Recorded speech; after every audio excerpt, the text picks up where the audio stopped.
What happens when a student is publicly humiliated by her own teacher? The story of Emma, a 12-year-old black girl, is not just a story about injustice but a journey of determination to reclaim respect and fairness. On that turbulent afternoon, as hot coffee soaked through Emma's white uniform, a series of events unfolded that would forever change her life and the life of her prestigious school. If you have ever seen yourself or someone else face unfair discrimination, this story will resonate with you. Stay tuned and subscribe to our channel to make sure you don't miss more meaningful stories. We need your support to help spread the message of fairness and hope. The first morning at Lakeside Academy began with golden sunlight streaming over the red brick buildings. Through the classroom windows, you could see a large field where students in navy blue uniforms played. Birds chirped in the tall trees, easing the tense atmosphere that often lingered over this elite school. Emma Johnson, a 12-year-old black girl with thoughtful eyes, stood at the school gates, feeling the excitement and nervousness rise within her. She wore a crisp white and blue uniform, her hands clutching a new backpack embroidered with the school emblem. Everything here exuded elegance, from the stately buildings to the neatly trimmed hedges. Emma knew this was no ordinary school.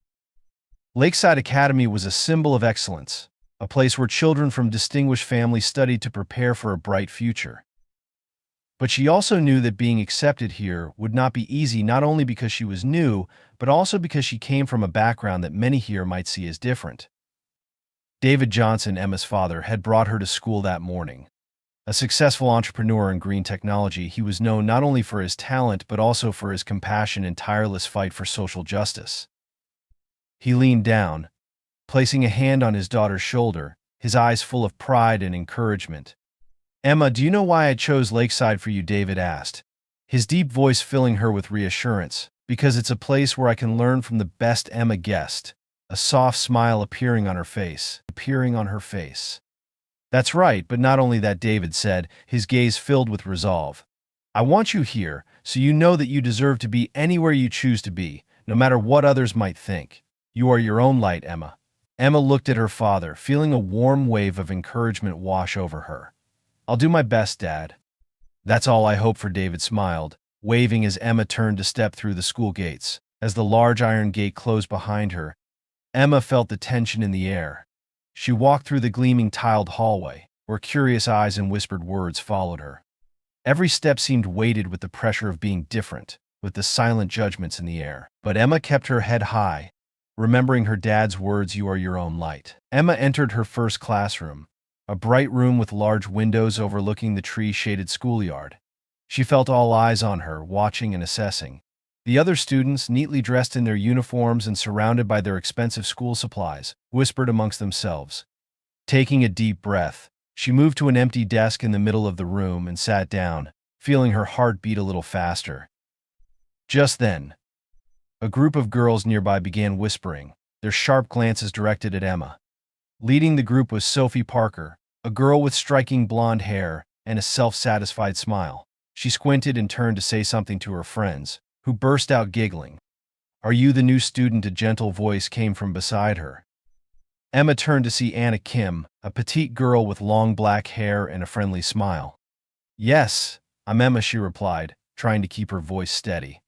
The warmth in Anna's friendly gaze eased her nerves a little. "Don't mind them," Anna whispered, gesturing towards Sophie's group. "They're always like that. You'll get used to it." Before Emma could say more, the classroom door opened and Ms. Sarah Turner walked in, bringing a stern atmosphere with her. With her hair tied in a neat bun, sharp eyes behind glasses, and a firm stride, she commanded instant silence. "Good morning, everyone. Take your seats and prepare for today's lesson." Ms. Turner's voice rang out, strong and authoritative. Her gaze swept over the class, pausing on Emma for just a second before moving on. Emma felt a lump rise in her throat, but she tried to appear composed as she opened her book. The lesson began with bold words on the blackboard: "Great discoveries in science." Ms. Turner explained in an even tone, occasionally asking questions to test the students' knowledge. Emma gradually focused, doing her best to keep up with the pace of the class. When Ms. Turner asked a question about the inventor of the steam engine, Emma slowly raised her hand. She realized she was the only one to do so, and saw Miss Turner glance over her without pausing. Instead, the teacher called on Sophie, who hadn't even raised her hand. "Sophie, can you answer the question?" Ms. Turner asked, her tone carrying a hint of favoritism. James Watt. Miss Sophie replied confidently. Correct, MS. Turner praised her, a satisfied smile crossing her face. Emma felt her chest tighten as she lowered her hand, disappointment and confusion filling her. Anna glanced over with a look of sympathy, though her eyes held a touch of helplessness. Emma returned her focus to the lesson, but she couldn't help wondering if things might be easier if she weren't different, if she weren't herself. Stay tuned, because this story will make you think about the power of persistence and courage. Join us as we continue exploring what happened next in Emma and her family's pursuit of justice. The following days dragged on heavily for Emma.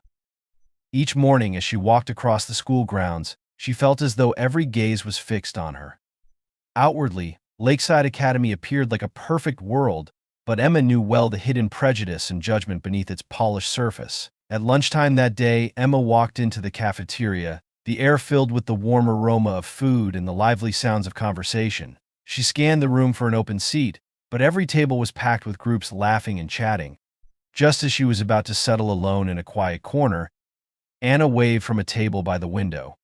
Emma. Sit with me, Anna called out, her face lighting up with a warm smile. Relief washed over Emma as she made her way to the table and sat down. But only a few minutes later, Sophie Parker and her group strolled by and stopped in front of them. Oh, look who it is, Sophie sneered. Got yourself a new friend, Anna. Anna took a deep breath, her eyes wavering between anxiety and determination. Yes, this is Emma. Sophie let out a mocking chuckle, looking Emma up and down. Welcome to Lakeside. Just so you know, people here usually choose their friends carefully. Emma felt her cheeks grow hot, but she gripped her fork tightly, staying silent. Sophie and her group sauntered off, leaving behind an uncomfortable silence. Don't pay attention to them, Anna murmured, though her voice trembled slightly. They just don't know how to be kind. It's okay, Emma replied, forcing a smile despite the doubts swirling within her. I'm used to not fitting in. Emma's words left them both in silence. Meanwhile, Miss Turner entered the cafeteria from afar, scanning the room to maintain order. Her gaze swept over the students and paused briefly on Emma, her lips pressed together tightly before she turned away. That brief look alone was enough to remind Emma that she was still not fully accepted. The next science class was one Emma had prepared meticulously for. She had read ahead about the chemical elements and taken detailed notes in her notebook. Miss Turner began the lecture in her usual steady tone, tapping her ruler on the board whenever she wanted to emphasize a key point. We're discussing the chemical properties of alkali metals. Who can explain why they react so easily with water, Ms. Turner asked, her cold gaze sweeping the classroom. Feeling confident in her answer, Emma raised her hand. Ms. Turner looked directly at her for a brief moment, her lips pursed as if deciding something, then moved on. Rebecca, you answer, Ms. Turner said, choosing another student. Emma lowered her hand, trying to hide the disappointment in her eyes. Rebecca stumbled through her response, and Ms. Turner gave a slight nod, not entirely satisfied but still avoiding Emma. Anna, sitting beside Emma, gently touched her arm, offering a silent look of encouragement. Emma reminded herself to be patient. She knew that change wouldn't come overnight. But feeling ignored for reasons she couldn't change, her skin color, her background weighed heavily on her heart. One sunny weekend afternoon, light streamed through the large cafeteria windows, shining onto the long tables where students gathered. Emma, weary from another day of being overlooked, walked into the cafeteria alone. Anna was busy with her science club and couldn't join her. Emma chose a seat in a far corner, away from Sophie Parker's group. She opened her lunchbox, trying to look casual, though her insides churned with anxiety. The noise around her blurred into a wall of sound she couldn't quite break through. As Emma took her first bite of a sandwich, Ms. Turner entered the cafeteria, carrying a steaming cup of coffee. She walked down the rows of tables, her sharp eyes scanning each group of students to ensure order. Suddenly, Ms. Turner stopped near Emma's table. A hush fell over the nearby tables. Ms. Turner shot Emma a cold glance, her eyes filled with visible disapproval. Emma, I heard you were struggling in class today, Ms. Turner said, her tone dry. Emma looked up, her eyes wide with surprise and anxiety. Ms.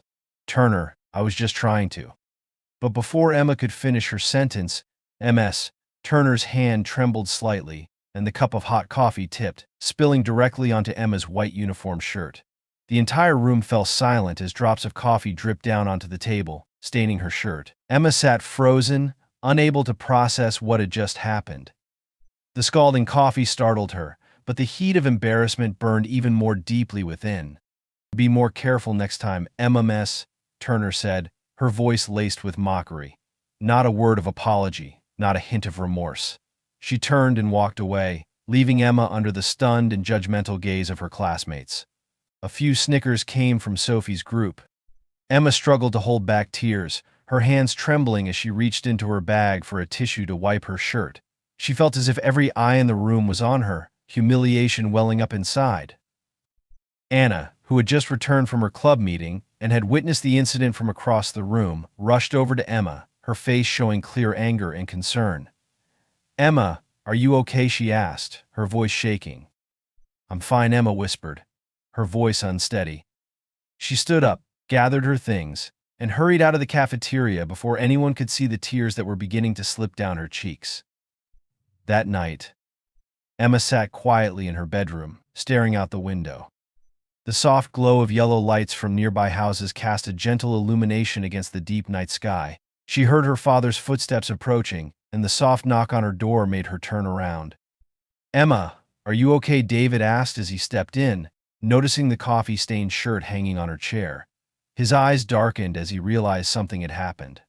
Emma looked down, her voice breaking as she recounted everything. Every word, every detail of that afternoon replayed in her mind like a film.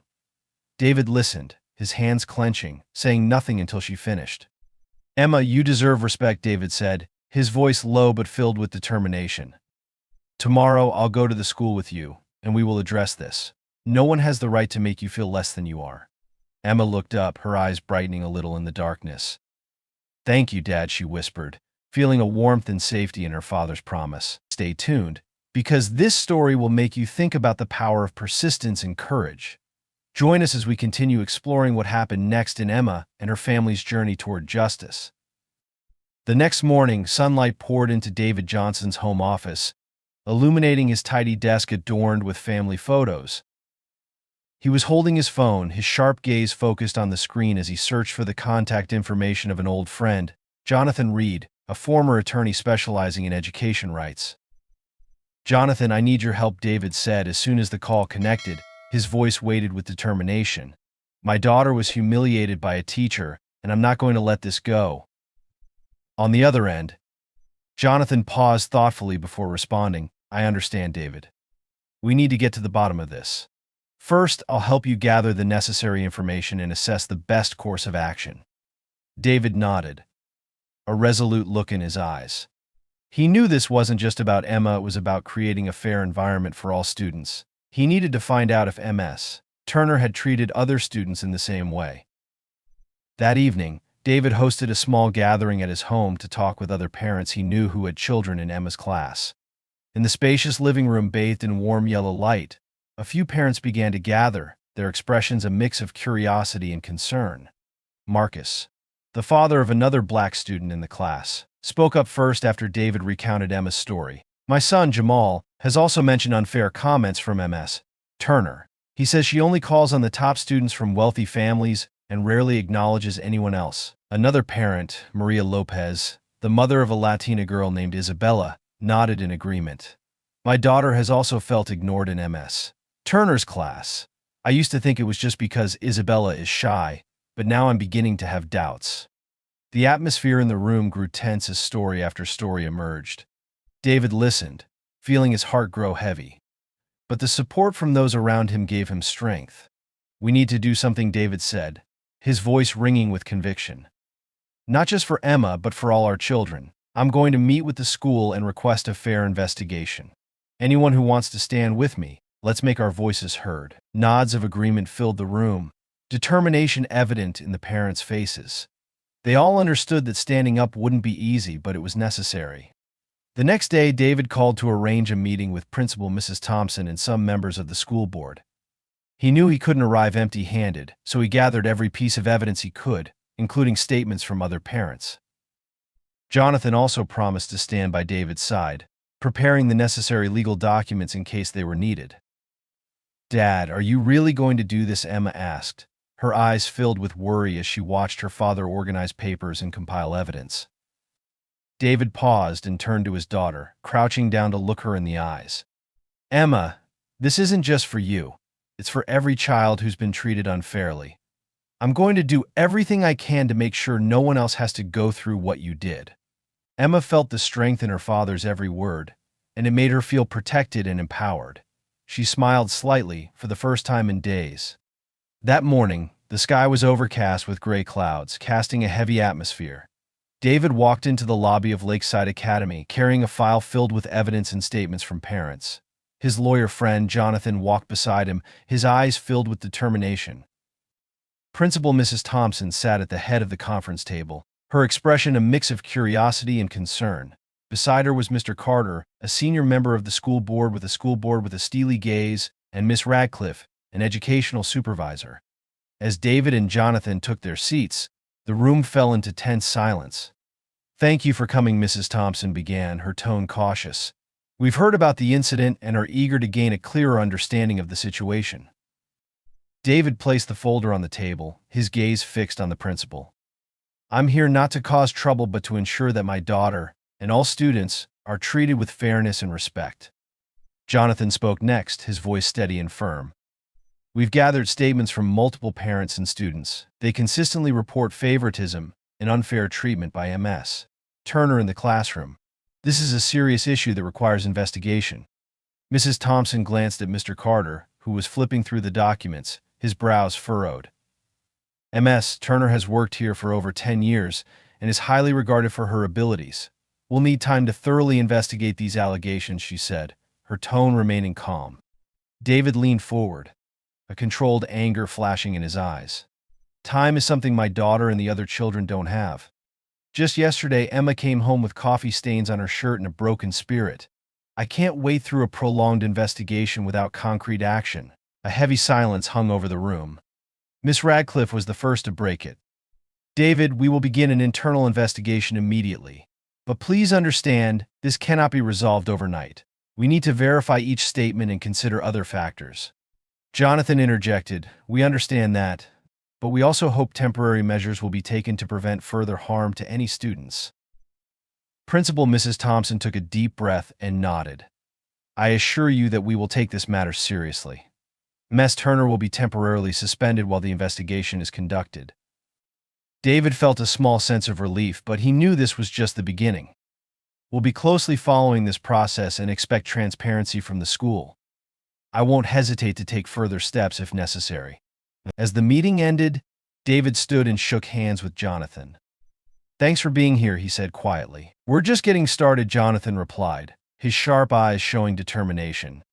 That afternoon when Emma came home, she saw her father waiting at the dining table, his expression tired yet resolute.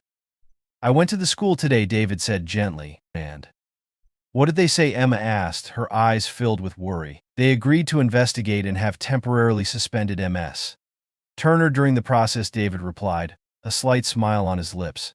"I won't let anyone make you feel like you don't belong." News of Ms. Turner's suspension quickly spread throughout the school. Some students and parents felt relieved that someone had finally spoken up, while others murmured in disapproval. New friends like Anna began to stand by Emma's side, while Sophie's group spread mocking rumors. "Did you hear?" Anna whispered as the two sat in an empty classroom. "Other parents have talked to my family about it. They want the school to make changes." Emma felt a weight lift from her heart, as if a burden had been eased. She no longer felt as alone as before. In the days following Ms. Turner's suspension, the atmosphere at Lakeside Academy grew tense. Every hallway, classroom, and corner of the school buzzed with whispers. Students formed small groups, exchanging thoughts about the ongoing investigation and Ms. Turner's uncertain future. Emma entered the classroom with mixed emotions. She noticed a few unfriendly glances from her classmates, including one from Sophie Parker. Sophie flashed a smug smile, her gaze icy as she looked at Emma. "I heard it was your family that caused all this trouble," Sophie said with a sneer as Emma walked past. "Ms. Turner is a wonderful teacher. You and your dad are just making things worse." Emma stopped in her tracks, her breath growing heavier. But before she could respond, Anna appeared beside her and placed a hand on her shoulder. "Don't listen to them," Anna said softly, her gaze firm. "You haven't done anything wrong." Emma nodded, gratitude swelling within her for the one friend who dared to stand up for her. Meanwhile, in the boardroom, the investigation was moving along faster than expected. Principal Mrs. Thompson and Supervisor Miss Radcliffe had begun interviewing several students and teachers. Other students, like Jamal and Isabella, came forward to share their experiences of being ignored or treated unfairly by Ms. Turner. In one interview, Jamal sat before the board, his eyes showing a hint of nervousness but filled with resolve. "There were times I raised my hand, knowing the answer, but Ms. Turner would never look my way. She only called on students she knew wouldn't make mistakes or those in a special group." Miss Radcliffe listened closely, her eyebrows knitted slightly in concern.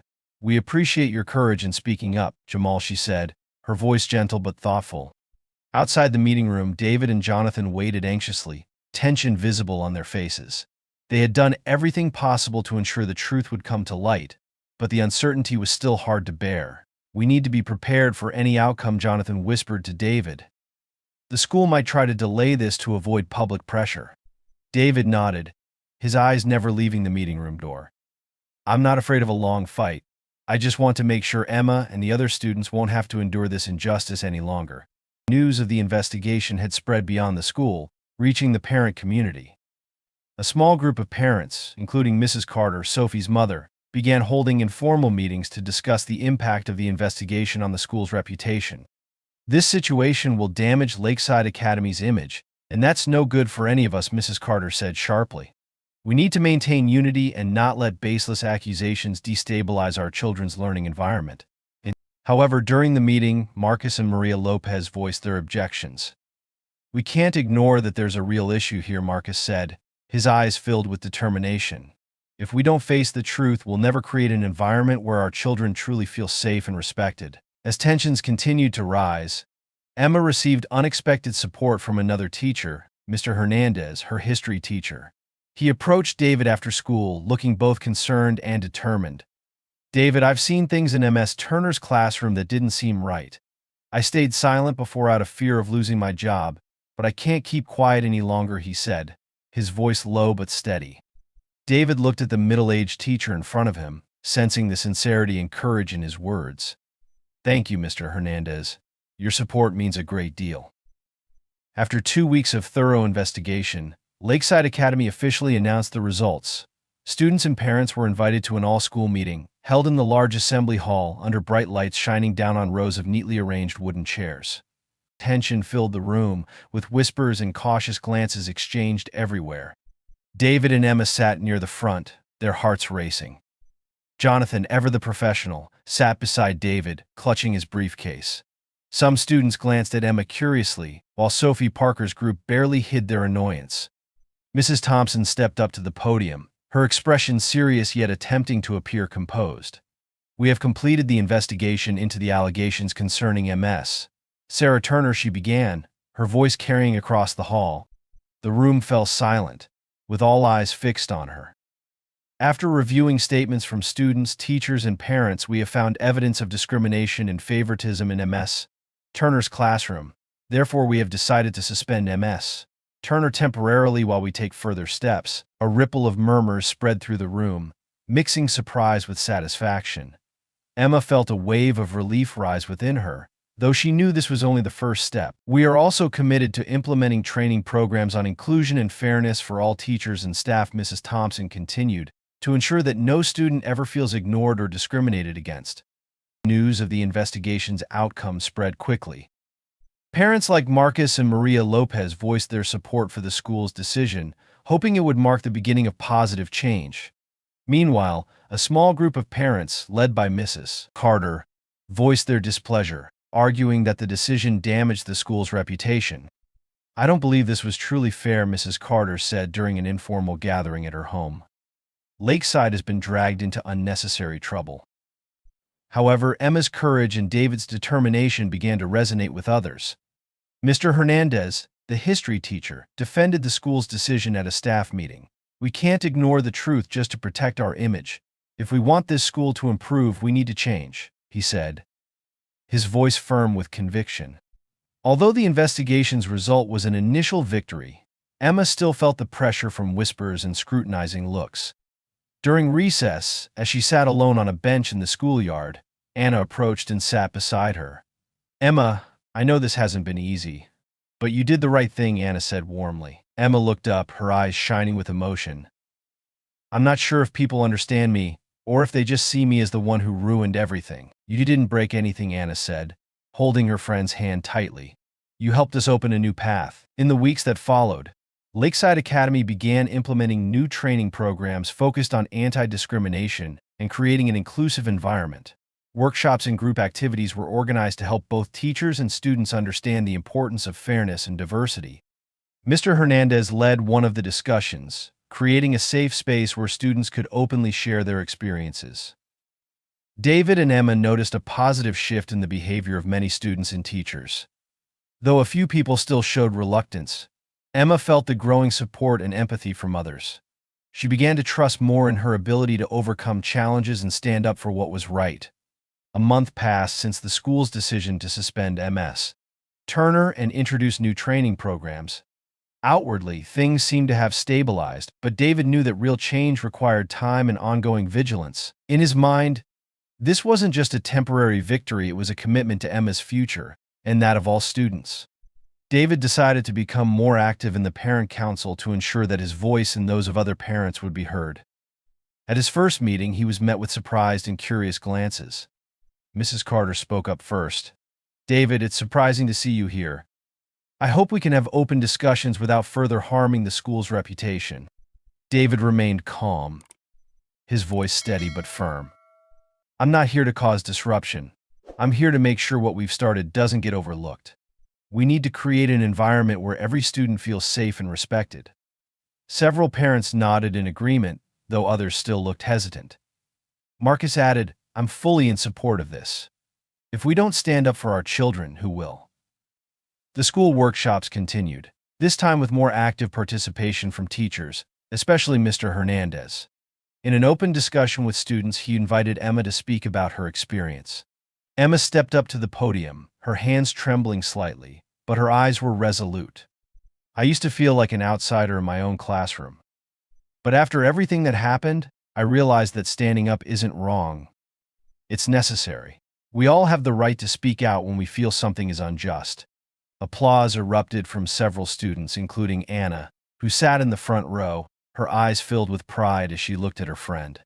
Sophie Parker, standing at the back of the class, turned her face away, but a look of unease crossed her features. For the first time, she truly thought about her actions and the impact they had on others. However, not everyone was pleased with the changes.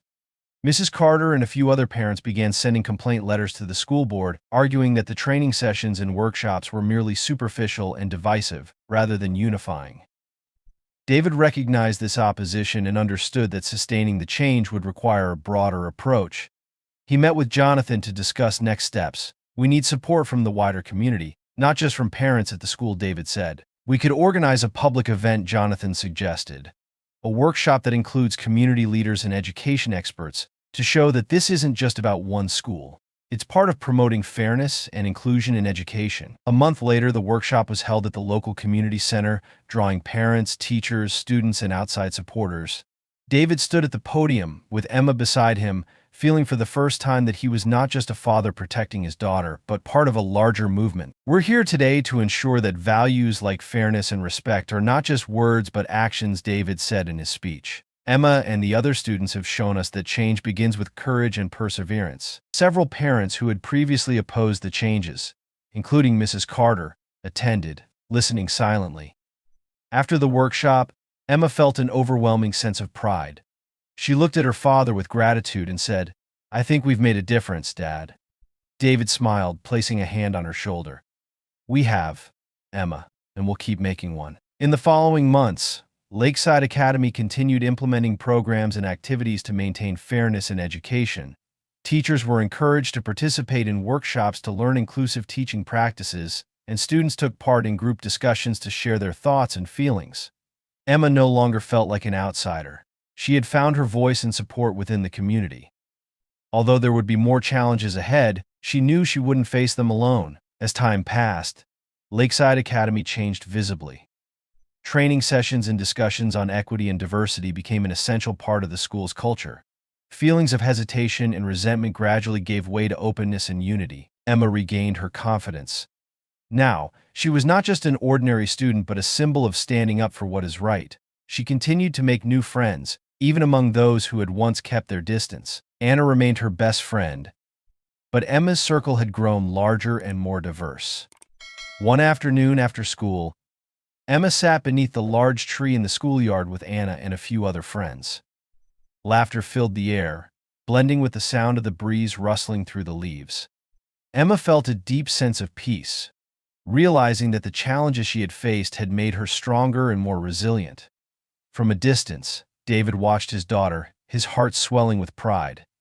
His efforts hadn't just helped Emma, they had brought about a positive change for the entire school. He knew this journey didn't end here. It was only the beginning of a future where every child would have the chance to grow in a fair and supportive environment. Emma's story isn't just a personal journey, it's a reminder that each of us can make a difference. Whether in school or in our communities, speak up when you see injustice and always support one another. Never be afraid to stand up for what's right, even if you feel small. One small action can spark a big change. Start with yourself and the community around you. If you enjoyed this story and believe it could inspire others, please share this video and subscribe to our channel. Your support helps us continue sharing meaningful stories. Thank you for watching.